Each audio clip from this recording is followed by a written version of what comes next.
You know what, Katie? I don't think you're capable of telling the truth. I just think it's something that you just don't know how to do because I have never seen somebody skate around the truth so much in my life. Girl, you was skating as much as Snoopy in Woodstock. Welcome to the Asia Esterak Hour, where film meets conspiracy and pop culture gets a reality check. From sharp recaps to sci-fi theories and media deep dives, Asia Esterak serves it unfiltered. Let the binge begin.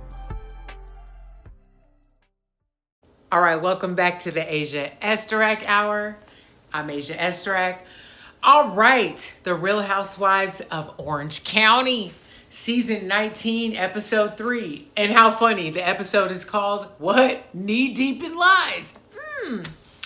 Funny, call it that. Anyway, so it's the next day after the hot pot. It's literally the next day. Gina and Katie meet up at this hair spa to get some type of scalp deep cleaning. Gina, you're better than me. You're better than me. You guys literally just made up last night and you're already hanging out with her. Now, she does say in this scene that, she's proceeding with caution, but, and she did, miss her friendship with Katie, but I would, after hearing the recording stuff, I'm treading very lightly. Pardon me, I am parched. But okay, girl. So, Katie says that she paid for this. This is her way to if I had to get her to come out and hang out with me, it would have to pay for this expensive hair spa thing, to get her to hang out with me. She's just, I don't know, Katie, you're weird. You weird, girl. So while they're doing that, Tamra goes over to Emily's house. And first of all, Emily was wearing this really cute jean outfit, sleeveless top with these jeans, really bomb shoes, very cute and casual. I love that. I was like, I would wear that. Anyway, actually they both look cute, but I love that outfit. So they go outside and they're talking about Gretchen and her coming back for Tamra. That was kind of funny. I'll give Tamra this. She was like, she has not moved on at all. No, but Emily basically points out to Gretchen that, or not Gretchen, child. She points out to Tamra well, it might have been what you said on the podcast. It wasn't good. And of course, Tamra's like, well, I played it back and, it really wasn't that bad. And it's funny because Katie and Gina are discussing it too. And then Gina's like, it was bad. Here's the thing, Tamra, it was bad. You shouldn't even be talking about that lady. You need to leave that alone. There was no reason. They played the clip. She talks about Slade's older son dying. And of course throws shade about the mom having to pay for everything and they're doing a GoFundMe. So of course in Tamra's confessional, she's justifying that. Well, she needed help and he didn't help and Gretchen has all this money. And it's like, you're too invested why are you still bringing that up? You need to let that go. That's their business. Let that go. Let that go. And the reality is, Tamra, are you hanging out with Slade's ex-wife every day? Are y'all our best? I just feel like if you guys were close friends or something and you felt some type of way that was your true homegirl, I mean, even then it wouldn't be appropriate, but I could understand the motivation behind it because you're really upset. I feel like Tamra clickbaits a lot. I don't even think she does it on purpose. She just be running at the mouth. I mean, she is a Virgo, They're controlled by Mercury, the planet of communication. I should know I'm a Gemini. We don't know how to shut up.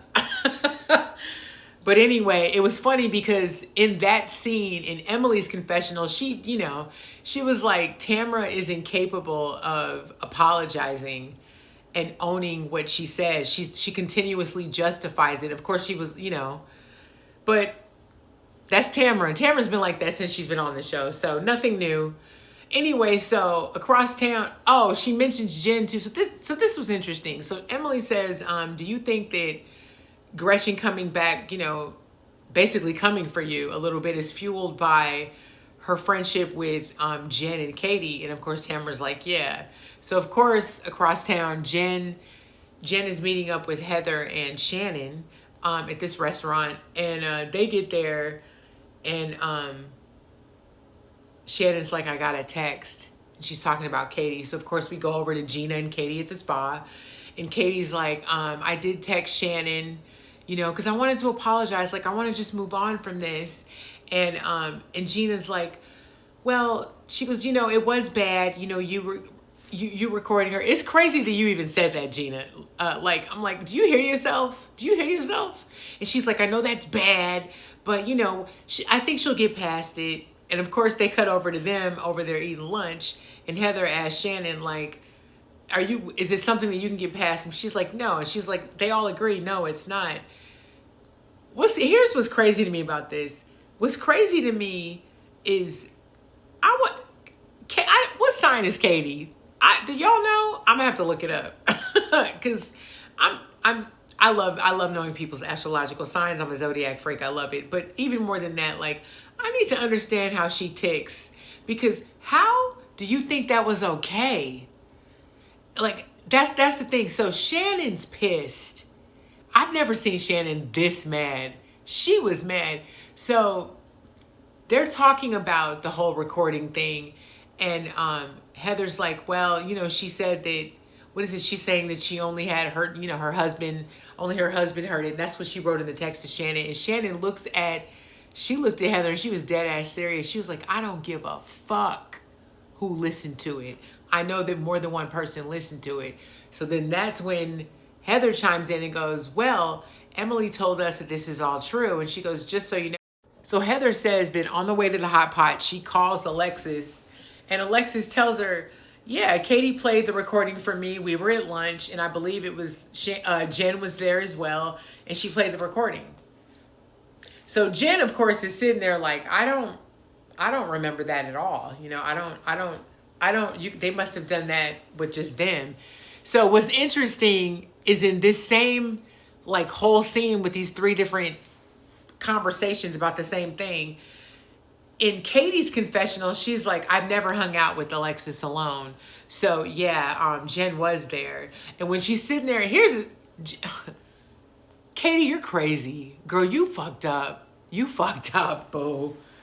Because I was like, this girl's a liar. I was spotting it because while that's going on, in her scene with Gina, she's like, it was definitely like a three affair. Like, just the way she was throwing out the words, it was like she wanted to make sure that we all know that they know that Jen was there. Because she didn't want to be the only one. I don't believe her. I think that girl I just don't think she is telling the truth about a lot of shit. The scene with her and her family, I felt the truth in that. It felt genuine. I'm vibing with it. Like the family. I think her son Bandon's cute. But girl, Katie, girl.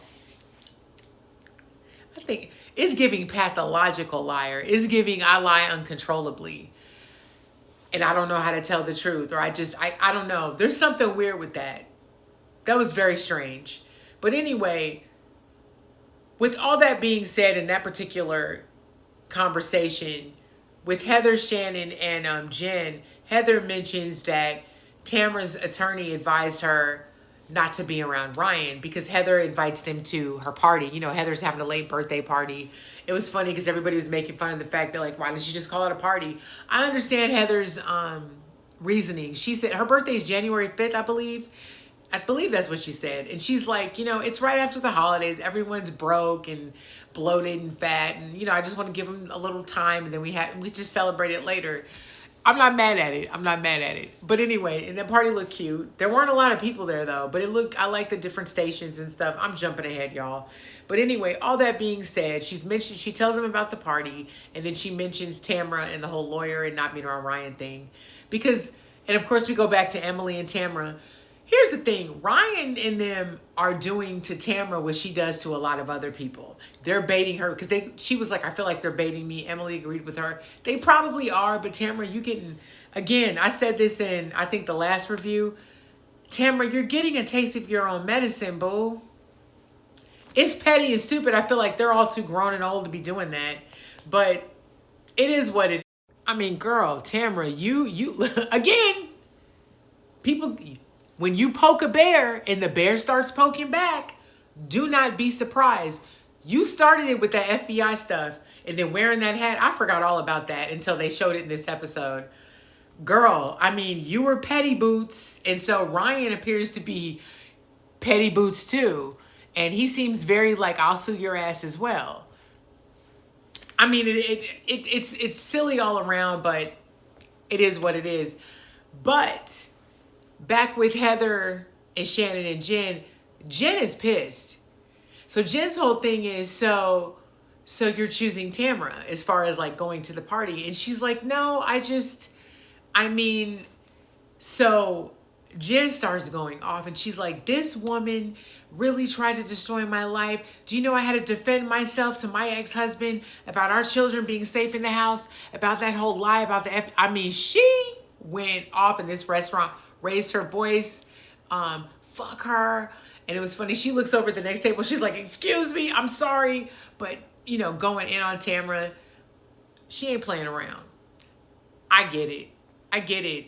But what's crazy, though, is while she's going off on Heather about Tamra and the whole lawyer thing, Tamra's, of course, over there talking to Emily and basically saying, I don't understand why Heather is even inviting them. She doesn't really know them. We've been friends longer, that whole thing.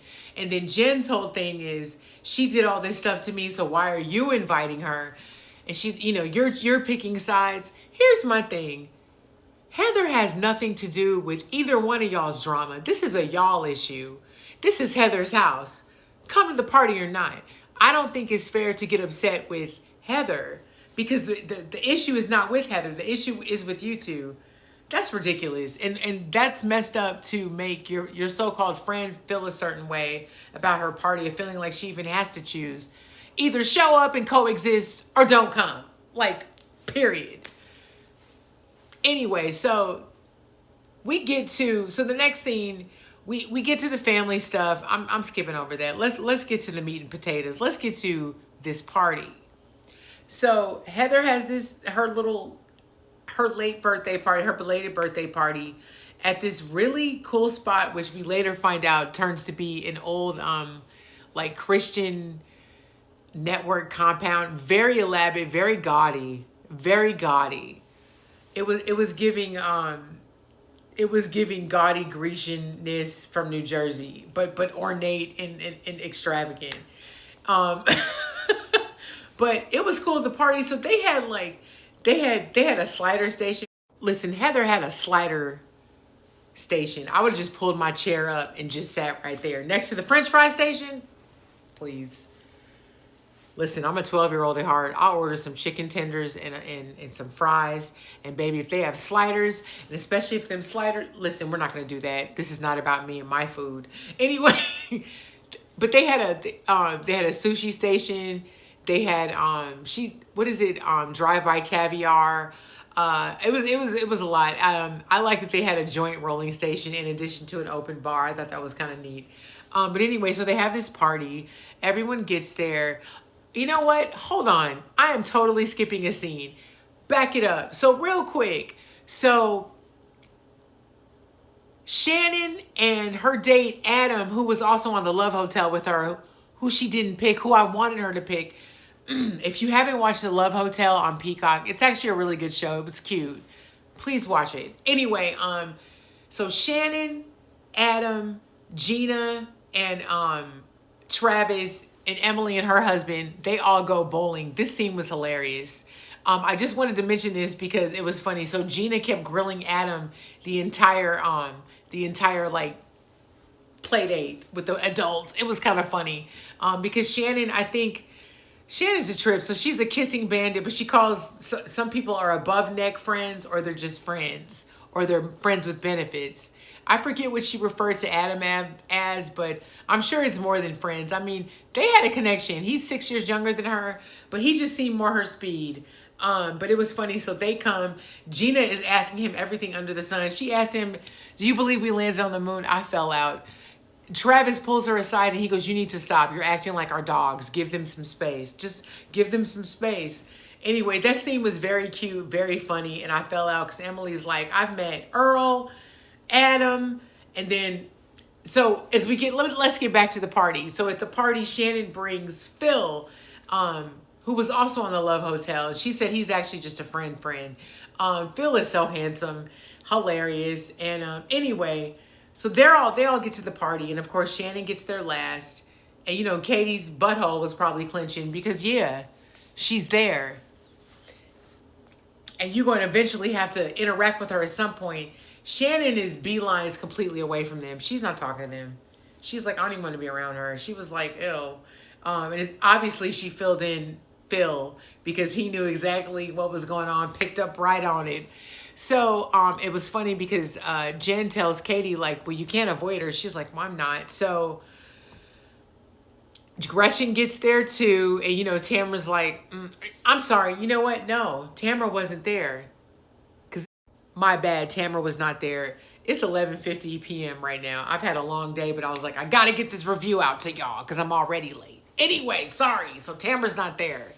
Anyway, so they're basically telling, the other girls are talking to Katie. And they're like, you need to pull her aside. Shannon doesn't even sit with the other ladies. Her and Phil are over there on this cute little situation, eating the food. And my leg's falling asleep. So Katie's like, I'm gonna go over and talk to her. So Katie gets up and Jen goes, I'm gonna come with you and I'll distract Phil. Hilarious. So Katie and Jen walk over. Katie introduces herself to Phil. Jen's like, do you mind if you come with me? And Katie asks Shannon, you know, hey, can we talk? Shannon says, yeah, okay. So she sits down. First of all, Shannon's face looking at her was hilarious because Shannon is over her ass. She's made her mind up, as she should. I don't blame her. So Katie's like, you know, this is how she starts it. I'm really, really, really, I'm so sorry, really, really, really, really sorry about everything. Going into this whole thing, Shannon is just looking at her like, girl. Katie's like, I'm sorry, you know, I had my husband listen to it. But everything is a but. Shannon is just like, first of all, you're lying. The fact that you're sitting here trying to justify this is crazy because that's pretty much what this scene was. Shannon was so over her face pissed. She's like, you're sitting here trying to justify the recording. You recorded me. And Katie is just, and it's just a deflection and a but. It's never just, here's what's crazy. This is why I'm saying Katie's crazy. Katie is trying to justify recording Shannon and playing it to her husband at this point. She's not even accepting the fact that Shannon knows that she played it for Alexis and everybody else during this deposition with John Jansen and Alexis Bellino. Like, come on.